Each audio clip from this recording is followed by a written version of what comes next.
Things that I found interesting this week. Whether practitioners and scholars of either discipline like it or not, there are points of contact between anthropology and theater, and there are likely to be more coming. These points of contact are at present selective.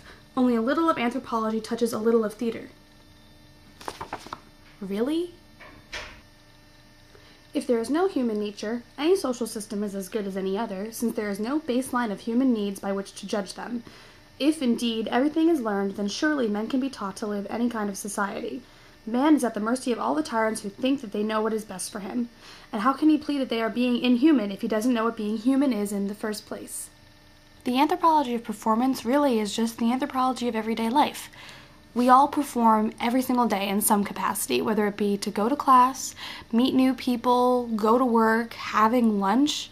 We're all putting on some kind of a mask or another, or acting in a certain way in order to fulfill societal norms. It's just like Irving Goffman said. He is a recognized sociologist and writer. There is theater in la vie quotidienne. What does identifying inhuman really do for us anyway?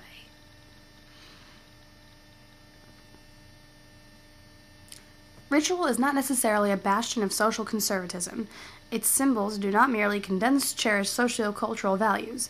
Rather, through its liminal processes, it holds the generating source of culture and structure. Hence, by definition, ritual is associated with social transitions, while ceremony is linked with social states. Performances of ritual are distinctive phases in the social process, whereby groups and individuals adjust to internal changes and adapt to their external environment. But isn't ritual presented in the form of ceremonies? So how can you distinguish the two? To me, it should just all be the same thing. Why do we have to put a label to it?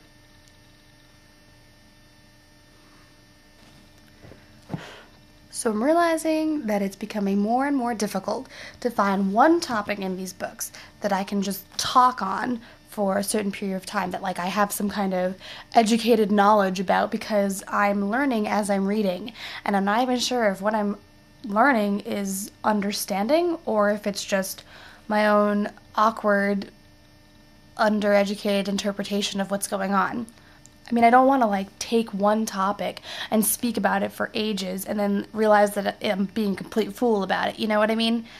I'd rather take little pieces that interest me and put them together like I did in this episode. I hope that makes some kind of sense.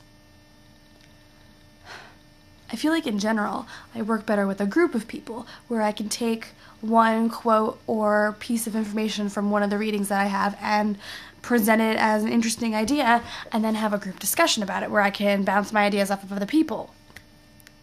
But here in the YouTube world, the only person I'm bouncing ideas off of is myself, or my Canon video lens. 18 by zoom, 2.8 50.44 mm, 1:1.6, weird symbol, 30.5. Yeah, it's not gonna happen here. I need a contingency. Or a mob. I need a great mob of anthropologist YouTube users that are as fledgling as myself, and we can have great discussions on the YouTubes.